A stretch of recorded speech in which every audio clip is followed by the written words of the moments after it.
சென்னையிலிருந்து தெலுங்கானா மாநிலம் ஹைதராபாத் செல்லும் இண்டிகோ ஏர்லைன்ஸ் பயணிகள் விமானம் சரியா இன்று மாலை 3:40 மணிக்கு சென்னை உள்நாட்டு விமான நிலையத்திலிருந்து 159 பயணிகள் மற்றும் 6 விமான ஊழியர்கள் உட்பட 165 பேருடன் புறப்பட்டு ஹைதராபாத்தை நோக்கி சென்று கொண்டிருந்தது.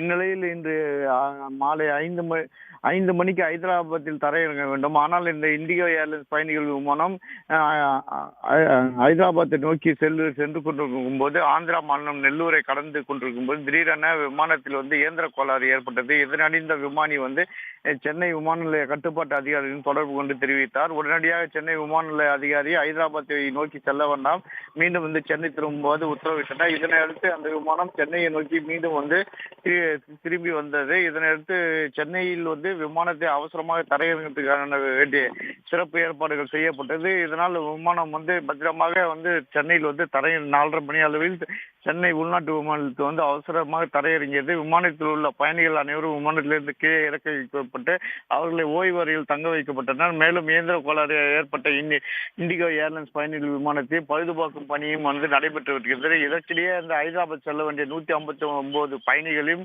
மாற்று விமானம் மூலம் ஹைதராபாத் அனுப்பி வைக்க விமான நிலைய அதிகாரிகள் ஏற்பாடு செய்து வருகிறார்கள்.